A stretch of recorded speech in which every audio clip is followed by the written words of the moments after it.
Hello guys, देखो ना guys, देखो ना। Hi welcome back to Lucky Kitchen daily ವ್ಲಾಗ್ಸ್ಗೆ. ಇವತ್ತು ಇಡ್ಲಿಗೋಸ್ಕರ ಫಸ್ಟ್ ಚಟ್ನಿಗೋಸ್ಕರ ಮೆಣಸಿನ್ಕಾಯಿ ಶೇಂಗಾ ಡೈರೆಕ್ಟ್ ಒಂದೇ ಸರ್ತಿ ಹಾಕ್ಕೊಳ್ತಾ ಇದ್ದೀನಿ ಫ್ರೈ ಮಾಡೋದಕ್ಕೆ.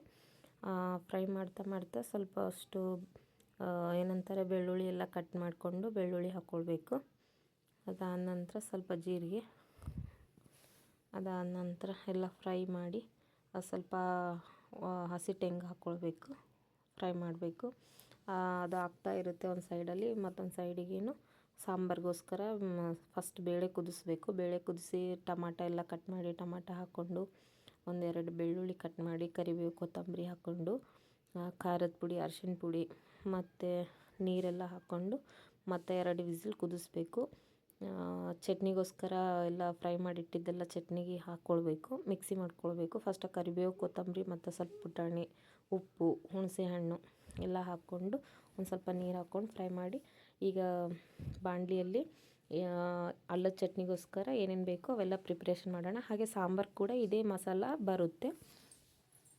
ಫಸ್ಟ್ ಆಫ್ ಆಲ್ ಜೀರಿಗೆ ಉದ್ದಿನಬೇಳೆ ಮತ್ತು ಮೆಂತ್ಯ ಅವೆಲ್ಲ ಹಾಕ್ಕೊಂಡು ಕಡಲೆಬೇಳೆ ಎಲ್ಲ ಹಾಕ್ಕೊಂಡು ಫ್ರೈ ಮಾಡಬೇಕು. ಇದು ಸಾಂಬಾರಿಗೋಸ್ಕರನೇ ಮೆಣಸಿನ್ಕಾಯಿ ಸಪ್ರೇಟಾಗಿ ಒಂದು ಸ್ವಲ್ಪ ಮಸಾಲೆಗೆ ತಕ್ಕಷ್ಟು ಆಗುತ್ತೆ ಅಂತಂದು ಹಾಕ್ಕೊಂಡಿನಿ. ಅದಾದ ನಂತರ ಇದು ಅಲ್ಲದ ಚಟ್ನಿಗೋಸ್ಕರನೇ ಬೆಳ್ಳುಳ್ಳಿ ಸ್ವಲ್ಪ ಅಲ್ಲವನ್ನು ಫ್ರೈ ಮಾಡ್ಕೊಳ್ಬೇಕು. ಫ್ರೈ ಮಾಡ್ಕೊಂಡ ನಂತರ ಇದು ಸಾಂಬಾರಿಗೋಸ್ಕರ ಪುಡಿ ಮಾಡಿದ್ದೀನಿ. ಅದಾದ ನಂತರ ಈಗ ಅಲ್ಲದ ಚಟ್ನಿಗೋಸ್ಕರ ಫಸ್ಟೇ ಬಿಸಿ ನೀರಲ್ಲಿ ನೆನೆಯಿಟ್ಟಿರುವ ಏನಂತಾರೆ ಕೆಂಪು ಮೆಣಸಿನ್ಕಾಯಿ ಇತ್ತು, ಅದೆಲ್ಲ ಹಾಕ್ಕೋಬೇಕು. ಹುಣಸೆ ಹುಳಿ ಹಾಕ್ಕೋಬೇಕು ಮತ್ತು ಬೆಲ್ಲ ಹಾಕ್ಕೊಳ್ಬೇಕು. ಮರಿದ್ದೇನೆ ಬೆಲ್ಲ ಜಾಸ್ತಿ ಇರಬೇಕು. ಎಷ್ಟು ಹುಳಿ ಇರುತ್ತೋ ಅಷ್ಟು ಬೆಲ್ಲ, ಎಷ್ಟು ಬೆಲ್ಲ ಇರುತ್ತೋ ಅಷ್ಟು ಖಾರ ಇರಬೇಕು, ಸಮನಾಗಿರಬೇಕು. 3 ಕೂಡ ಟೇಸ್ಟಾಗಿರುತ್ತೆ.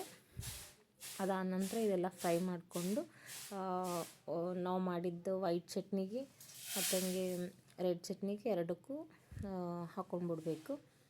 ಅದಾದ ನಂತರ ಈಗ ನಾವು ಇಡ್ಲಿಗೆ ಅದು ಸಾಂಬಾರು ಪ್ರಿಪ್ರೇಷನ್ನ ಫಸ್ಟ್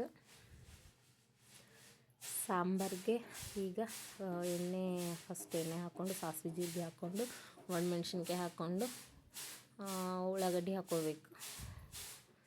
ಉಳ್ಳಾಗಡ್ಡಿ ಕರಿಬೇವು ಮತ್ತು ಅಳ್ಳು ಬೆಳ್ಳುಳ್ಳಿ ಪೇಸ್ಟ್ ಎಲ್ಲ ಹಾಕ್ಕೊಂಡು ಸ್ವಲ್ಪ ಹುಳಿ ಹಾಕ್ಕೊಂಡು ಚೆನ್ನಾಗಿ ಇದು ಮಾಡಬೇಕು. ಹಾಗಾಗಿ ಮತ್ತು ಮನೆಯಾಗ ಮಾಡಿದ್ದ ಮಸಾಲೆ ಮತ್ತು ಸಾಲ್ಟ್ ಕರಿಬೇವು ಕೊತ್ತಂಬರಿ ಎಲ್ಲ ಹಾಕ್ಕೊಂಡಿದ್ದೀವಲ್ಲ, ಸ್ವಲ್ಪ ಕೊತ್ತಂಬರಿ ಮ್ಯಾಗಿಂದ ಹಾಕ್ಕೋಬೇಕು. ಹಾಗೆ ಸಾಂಬಾರಿಗೋಸ್ಕರ ಬೇಳೆ ಕುದಿಸ್ಕೊಂಡಿದ್ದೀವಲ್ಲ ಅದೆಲ್ಲ ಹಾಕಿ ಒಂದು ಸೈಡಲ್ಲಿ ಎತ್ತಿಟ್ರೆ ಬಿಸಿಯಾಗಕ್ಕೆ ಬಿಡಬೇಕು. ಫಸ್ಟು ಅದೆಷ್ಟು ಕುದಿಯುತ್ತೆ ಅಷ್ಟು ಟೇಸ್ಟಾಗಿರುತ್ತೆ ಯಾವುದಾದ್ರೂ ಸಾಂಬಾರು. ಓಕೆ, ಹಾಗೆ ಮಾಡಬೇಕು. ಅದಾದ ನಂತರ ಇಡ್ಲಿಗೆ ಹಿಟ್ಟಲ್ಲಿ ಏನೇನು ಹಾಕ್ಕೋಬೇಕಂದ್ರೆ ಸ್ವಲ್ಪ ಫಸ್ಟ್ ಆಫ್ ಆಲ್ ಸಾಲ್ಟು ಆದ ನಂತರ ಕೆಲವೊಬ್ಬರಿಗೆ ಬರಲ್ಲ ಅಂದವರು ಏನಂತಾರೆ ಸೋಡಾ ಹಾಕ್ಕೊಳ್ಬೇಕು. ಸೋಡಾ ಹಾಕ್ಕೊಂಡು ಮಿಕ್ಸ್ ಮಾಡಿ ಈಗ ಏನಂತಾರೆ ಇಡ್ಲಿ ಪ್ಲೇಟ್ಗಳಿಗೆಲ್ಲ ಆಯಿಲೆಲ್ಲ ಹಚ್ಕೊಂಡು ಇಡ್ಲಿಗೆ ಹಿಟ್ಟೆಲ್ಲ ಹಾಕ್ಕೊಂಡ್ಬಿಟ್ರೆ ಆಗೋಯ್ತು. ಅಲ್ಲಿವರೆಗೂ ನೀರೆಲ್ಲ ಕುದಿಯುತ್ತಲ್ವ, ಅದರಲ್ಲಿ ಹಾಕಿದ್ರೆ ಆಗೋಯ್ತು. ಈಗ ವಡದ ಪ್ರಿಪ್ರೇಷನ್ನು ಉದ್ದಿನ ಹಿಟ್ಟಿಗೆ ಆಲ್ಮೋಸ್ಟ್ ಉದ್ದಿನಬೇಳೆ ಒನ್ ಡೇ ಮುಂಚಿತವಾಗಿ ನೈಟಲ್ಲಿ ನೆನೆ ಇಟ್ಕೊಂಡು ಅದರೊಳಗೆ ಸ್ವಲ್ಪ ಕಡಲೆಬೇಳೆ ಅಕ್ಕಿ ಎಲ್ಲ ಹಾಕ್ಕೊಂಡು ಮಿಕ್ಸಿ ಮಾಡ್ಕೊಂಡ್ಬಿಡ್ಬೇಕು. ವಾಟರ್ ಜಾಸ್ತಿ ಇರಬಾರ್ದು. ಅದಾದ ನಂತರ ಉಳ್ಳಾಗಡ್ಡಿ ಕರಿಬೇವು ಕೊತ್ತಂಬರಿ ಜೀರಿಗೆ ಎಲ್ಲ ಹಾಕ್ಕೊಂಡು ಲಾಸ್ಟಲ್ಲಿ ಮಿಕ್ಸ್ ಮಾಡ್ಕೊಳ್ಬೇಕು. ಬೇಕಾದರೆ ಒಂದು ಸ್ವಲ್ಪ ಸೋಡಾ ಹಾಕ್ಕೊಳ್ಳೇಬೇಕು. ಸಾಲ್ಟ್ ಎಲ್ಲ ನೋಡಬೇಕು ತಕ್ಕಾಗಿ ಟೇಸ್ಟ್ ಎಲ್ಲನೂ. ಅದಾದ ನಂತರ ಇನ್ನೇನು ಫ್ರೈ ಆಗಿ ನಮ್ಮ ವಡೆ ಇಡ್ಲಿ ಎಲ್ಲ ರೆಡಿ ಆಗುತ್ತೆ. ನೋಡಿ ಫಸ್ಟ್ ಆಫ್ ಆಲ್ ರೌಂಡಾಗಿ ಬಿಟ್ಟಿದ್ದೀನಿ, ಯಾಕಂದರೆ ಕೆಲವೊಬ್ರಿಗೆ ಸೆಟ್ ಆಗೋಂಗಿಲ್ಲ ಅದೇ ಡಿಸೈನ್, ಅಂದರೆ ಅದೇ ರೌಂಡ್ ಶೇಪಲ್ಲಿ.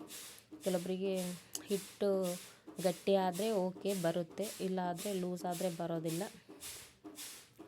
ನೋಡ್ಕೊಂಡು ಮಾಡ್ಕೋಬೇಕು. ಒಂದು ವೇಳೆ ಟಿಪ್ಪಾಗಿ ತೊಗೋತೀರಾ ಅಂತಂದರೆ ಹಿಟ್ಟು ಯಾವಾಗಾದರೂ ಗಟ್ಟಿ ಇರಲಾರ್ದೆ ಸ್ವಲ್ಪ ಲೂಸ್ ಅಂದರೆ ಮೆತ್ತಗಾಗಿತ್ತು, ಇಲ್ಲ ಶೇಪೇ ಬರ್ತಿಲ್ಲ ಅಂದಾಗ ಅಕ್ಕಿ ಹಿಟ್ಟು ಕಲಿಸ್ಬೇಕು. ಅದಾದ ನಂತರ ಹಾಕ್ಕೊಳ್ಬೇಕು. ನೋಡಿ ಹೇಗೆ ಬರುತ್ತೆ ಅಂತಂದು. A few moments later. Idli is ready, vada is ready. ನೋಡಿ ಹೇಗಾಗಿದೆ ಅಂತ ತಿನ್ನಿ ಹೇಳಿ ಸಬ್ಸ್ಕ್ರೈಬ್ ಮಾಡ್ಕೊಳ್ಳಿ. ಬಾಯ್.